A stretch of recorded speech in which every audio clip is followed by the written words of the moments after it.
Quem diria que décadas de tensões militares e políticas entre as maiores potências do planeta iriam culminar em um conflito nuclear de escala global que iria arrasar toda a superfície da Terra? Bem, foi exatamente isso que aconteceu no universo de Fallout. Mas hoje a gente não vai falar da Grande Guerra, a gente vai falar depois da Grande Guerra, porque não seria uma catástrofe nuclear mundial que iria erradicar a raça humana, pois das cinzas os sobreviventes se reergueram e começaram a se organizar em volta de objetivos, ideais e opiniões em comum. Cada uma dessas organizações acreditando fielmente que tinham a resposta para salvar a humanidade e reconstruir a civilização. E geralmente a gente se refere a esses grupos no universo de Fallout como facções. E é justamente sobre elas que vamos falar hoje. Hoje vamos falar sobre as principais e mais importantes facções do universo de Fallout. Hoje vamos falar de lore.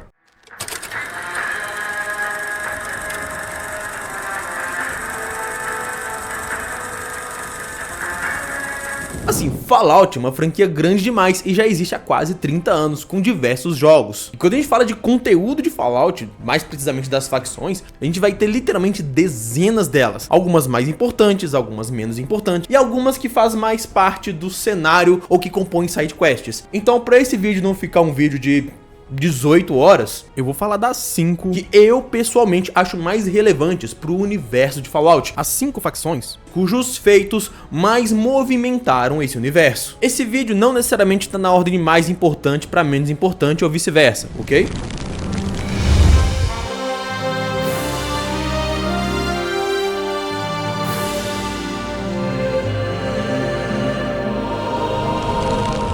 Eu quero começar falando da Legião de Caesar. A Legião de Caesar foi fundada em 2247 por Edward Kaiser Sellow e Joshua Graham. Suas leis, costumes e até mesmo cores e roupas são até certo ponto inspirados no antigo Império Romano. Sendo assim, é uma facção que prega um regime totalmente totalitário e ditatorial em redor da figura de César. Assim, ele tem poder absoluto sobre todo o seu território e sobre as pessoas nele, que tecnicamente são consideradas suas propriedades. São anti-ciência e anti-medicina, e acreditam que a dor é uma forma de fortalecer e purificar os homens. E qualquer tipo de droga e até mesmo medicamentos modernos são completamente proibidos. Na sociedade idealizada por eles, as pessoas têm as suas funções muito bem definidas e separadas de acordo com seu gênero, sendo os homens a força de trabalho e a força militar do império. Já as mulheres são basicamente parideiras, cuja única função é engravidar e dar à luz o máximo possível, pois só assim eles conseguem verdadeiramente aumentar os números de seus exércitos. Além de parideiras, elas criam as crianças bem pequenas, preparam alguns medicamentos mais naturais e são usadas como incentivos para os soldados, já que muitas vezes elas serão dadas aos soldados de maior destaque como prêmios de carne. A justificativa seria que, separando bem as funções de acordo com o gênero, eles conseguiriam tirar o maior proveito possível das capacidades naturais de cada um deles. E outra característica muito marcante da Legião de César é que eles são escravistas, já que qualquer um que não faz parte do Império de César ou que não consegue atender os pré-requisitos para ser um soldado de César terá apenas uma serventia, se tornar um escravo, obedecendo sem questionar as ordens de seu senhor. Esses são alguns dos principais motivos que a Legião de César é uma das facções mais odiadas do universo de Fallout e uma das mais temidas pelas pessoas que vivem nesse universo. Ter o território onde você mora conquistado por eles significa que você vai passar a viver, de certa forma, em um pesadelo. Mas há quem defenda esse regime, que assim, geralmente a Legião de César vai escravizar aquelas pessoas que não preenchem os requisitos morais da Legião. Ou seja, eles geralmente vão escravizar as pessoas que fazem parte de tribos, entre aspas, não civilizadas. Porém, os pequenos vilarejos e cidades já estabelecidas, quando seus territórios são conquistados por César, geralmente as pessoas dessas regiões são poupadas e se tornam súditos de César. Essas pessoas vão desfrutar de comida, água potável, segurança e eletricidade em abundância, desde que eles cumpram 2 requisitos: não cruzar o caminho com as tropas ou os oficiais da legião e oferecer obediência absoluta e inquestionável. Significa que se um membro da legião te mandar pular sem parar durante 1 hora, você não pergunta, você só pula. Assim como se eles chegarem a você e pedirem o seu filho para fazer parte das tropas de César ou pedirem a sua filha para ela passar a noite com algum oficial. Ou seja, se você abrir mão de qualquer tipo de dignidade e viver na base de abaixar a cabeça e dizer sim senhor, não senhor, você vai ficar relativamente bem.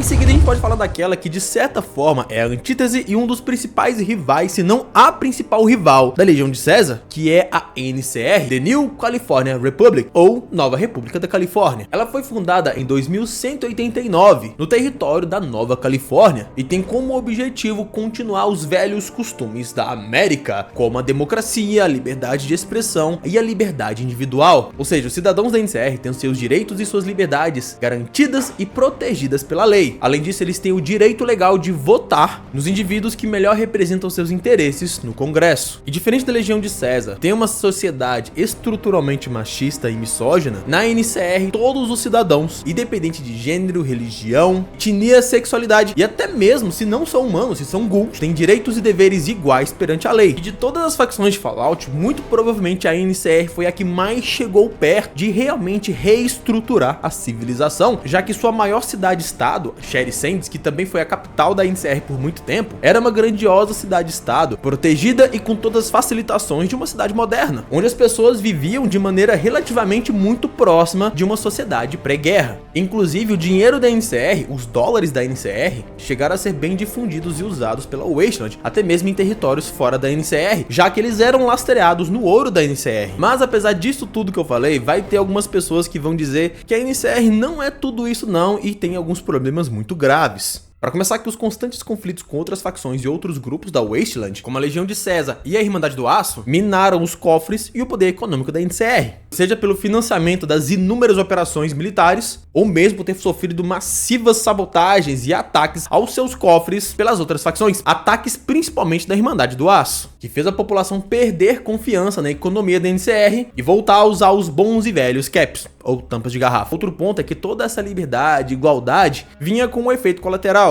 a burocratização de vários processos legais, que abre brecha para corrupção, para crime. Outro ponto de crítica à NCR é que eles têm uma visão meio de superioridade social. Eles são os civilizados, os superiores, os corretos. E quem não faz parte da NCR automaticamente é inferior, é um pouco mais primitivo. Por isso eles se acham no direito de levar democracia, de levar a civilização a outros povos. Por isso eles constantemente ignoram e passam por cima do desejo de várias cidades e vilarejos de se manterem neutras, de se manterem independentes. Se uma cidade ou um vilarejo é minimamente vantajosa para a NCR, eles vão conquistar aquela cidade ou aquele vilarejo juntamente com toda a sua região, levando as vantagens e desvantagens de fazer parte da NCR, como as suas leis, a sua proteção, mas também os seus altos impostos, a sua corrupção e por aí vai.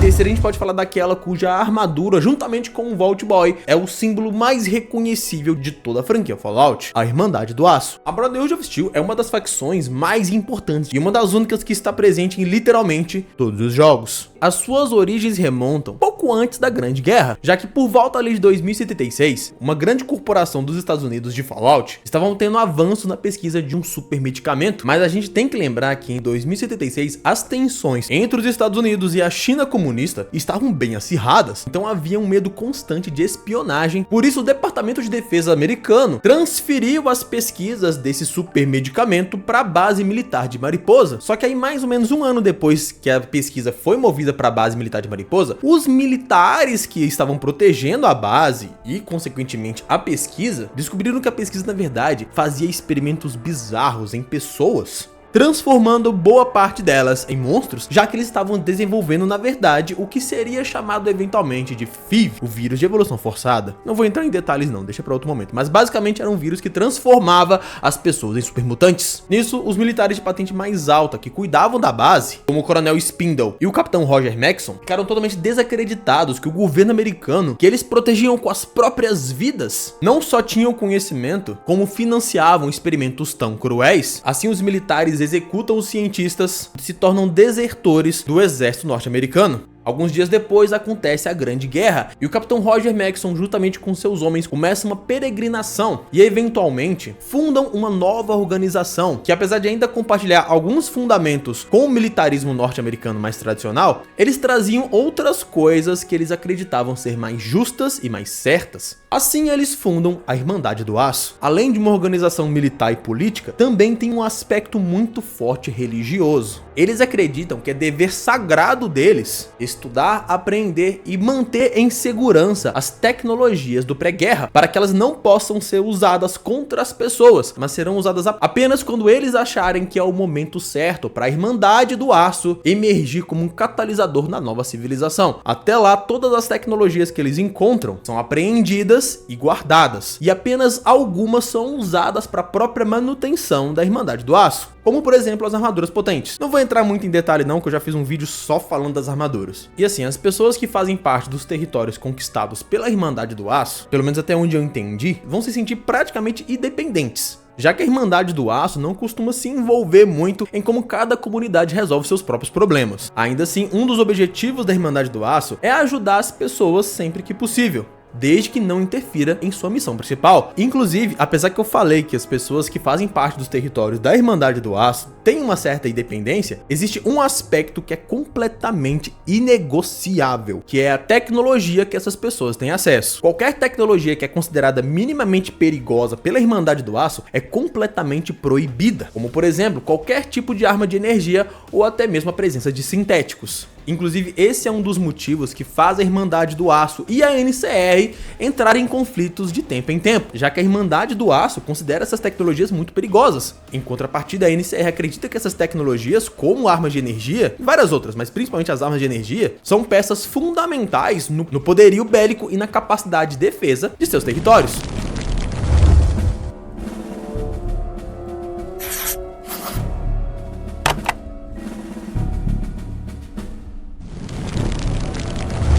Quarto, a gente já pode falar da Enclave. Eu não achei nenhuma informação nas minhas pesquisas que diz o ano exato que a Enclave foi fundada, mas a gente sabe que a Enclave existe há muitos anos, talvez séculos antes da Grande Guerra. E a Enclave é basicamente uma organização, uma seita, um grupo de pessoas composto pelos mais ricos, pelos mais influentes, pelos militares de mais alta patente, pelos políticos mais importantes, pelos cientistas mais inteligentes, por um grupo de pessoas de diferentes áreas considerados mais importantes de todo o território norte-americano. E é uma organização secreta, tecnicamente é o governo de verdade que age e faz as reais escolhas por trás do governo de fachada, por trás do governo público, digamos assim. Inclusive, a gente sabe que no decorrer dos séculos, a Enclave tinha conhecimento ou era literalmente responsável por várias teorias da conspiração que surgiam em território norte-americano, sendo uma das mais importantes a presença de alienígenas, já que a Enclave não só tinha conhecimento sobre os alienígenas que visitavam a Terra há séculos, como eles também apreenderam várias tecnologias e indivíduos alienígenas,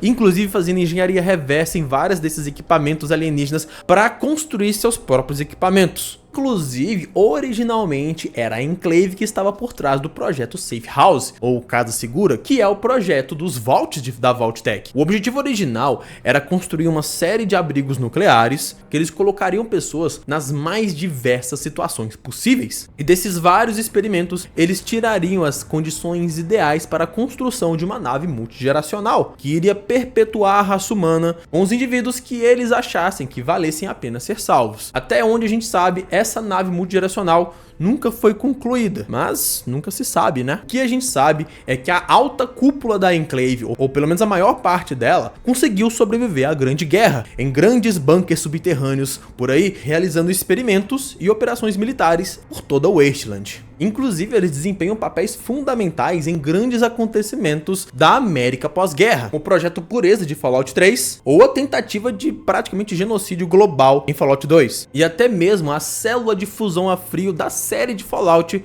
eles estão por trás. E geralmente eles desempenham o papel de antagonista nas histórias. Eu sei que eu tô devendo um vídeo dedicado a Enclave pra vocês, mas dá um desconto, vai, eu tenho que preparar minha mesa de RPG de manhã. 14 minutos. Esse é o tempo que você chegou no meu vídeo. E se você chegou nesse ponto, é uma prova que você tá gostando do meu vídeo e provavelmente deve gostar dos outros vídeos, né? Então que tal a gente fazer uma troca equivalente aqui? você se diverte com os meus vídeos e em troca, você curte e se inscreve, porque é só com o engajamento de vocês que esse canal vai continuar de pé. E olha que eu tenho me esforçado pra trazer conteúdo aqui, hein? É vídeo longo semanal e vídeo curto quase todo dia. Inclusive, vocês têm visto meus vídeos curtos? Eu posto quase todo dia, mais ou menos 9 horas da noite, hein? Inclusive, eu quero convidar vocês a me seguir nas outras redes sociais, como Instagram e Facebook. Lá, além dos shorts que eu também posto no YouTube, tem posts de memes, tem pílula de lore, tem curiosidades, tem quadrinho, conteúdos super interessantes e super fáceis de consumir no dia a dia. Além de ali eu tenho uma liberdade pra explorar uns outros temas e inclusive tem um brother meu que tá me ajudando a fazer os posts e ele tá deixando um pouco da personalidade dele em alguns desses posts, dando uma variedade de conteúdos ainda mais interessantes nas minhas redes. Então eu convido vocês pra me seguir no Instagram e no Facebook também. Sem falar das lives que eu tenho feito aí praticamente todo domingo à noite e pelo menos umas 2 a 3 vezes durante a semana. Atualmente o jogo que eu tô zerando é o Fallout 3. Peraí, dá uma paradinha pra atacar alguém. Caramba, eu explodi. Agora, se você realmente quer ajudar o canal, aí você tem que se tornar um membro, porque a partir do valor de um pão de queijo, você ajuda diretamente no desenvolvimento e no mantimento do canal. E em troca, você recebe os benefícios bem legais que a maioria não tem. E por último, uma outra forma muito boa de ajudar o canal é toda vez que você for fazer uma compra na Amazon, você apontar a câmera do seu telefone no QR Code que tá na tela ou usar o meu link que tá na bio, porque dessa forma, você não vai pagar nada mais por isso, porém um pedacinho do valor, ao invés de ir pros cofres lá entupidos de dinheiro do Jeff Bezos, vai vir pra mim, pra me ajudar a manter o canal, comprar uma ou outra coisinha que o canal tá precisando. Então eu conto com vocês pra me ajudar a manter esse canal no ar. No mais, vamos voltar pro vídeo.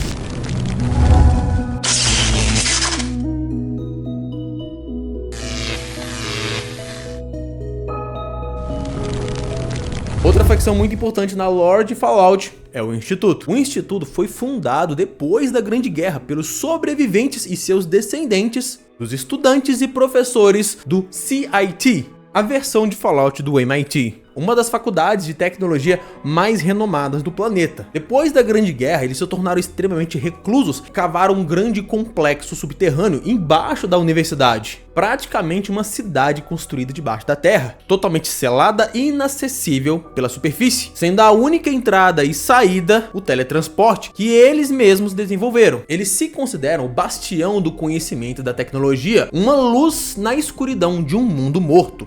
O seu real propósito final, seu objetivo primordial, nunca fica completamente claro. Mas a gente sabe que de certa forma é o de sempre, sabe? Reestabelecer a sociedade, as estruturas sociais. Porém, eles consideram que apenas eles mesmos são dignos de salvação e dignos do planeta. E no decorrer do século de isolamento, eles trabalharam em diversos avanços científicos extremamente importantes e até mesmo impressionantes. Como eu já disse, o teletransporte funcional, mas talvez a invenção deles mais importante em termos de lore são os sintéticos, já que no decorrer dos séculos eles direcionaram boa parte de seus recursos no desenvolvimento de robótica e de inteligência artificial, que permitiu a eles criar os sintéticos. Os sintéticos são basicamente robôs humanoides tão realistas que muitos desses sintéticos não sabem que são sintéticos. Robôs com corpos extremamente realistas, porém com mentes de humanos reais implantadas, ao mesmo tempo que eles são programados pelo Instituto. Logo, de certa forma, eles são agentes dormentes do Instituto. Por isso que o Instituto muitas vezes infiltra esses sintéticos em cidades e facções, algo que é considerado completamente abominável e profano por certas pessoas, principalmente pela Irmandade do Aço, o que já causou literalmente uma guerra entre a Irmandade do Aço e o Instituto. O vídeo de hoje foi um apanhado geral sobre algumas das principais e mais importantes facções da lore de Fallout. Eu sei que eu tô devendo pra vocês um vídeo dedicado da Enclave. Eu decidi fazer esse vídeo porque eu pensei que seria fácil e rápido, mas cá estou eu 4 horas da manhã de uma sexta pra sábado editando esse vídeo. Não foi tão rápido e não foi tão fácil. Mas mesmo assim, deixa aqui nos comentários, das facções de hoje, qual que você acha que mais merecia um vídeo aprofundado pra gente falar com todos os detalhes sobre a história delas. Ou então, você pode deixar nos comentários aqui qual facção eu deveria ter falado e não falei, porque tem muitas facções. Aproveitando esse papo, eu vou deixar aqui um card pra você ver o vídeo que eu fiz sobre a Irmandade do Aço. E já que a gente tá falando de facções com poderio militar, eu vou deixar aqui o vídeo mais visto do canal sobre a facção de outra franquia, o Império da Humanidade de Warhammer 40k. Mas eu agradeço a companhia de vocês e até a próxima.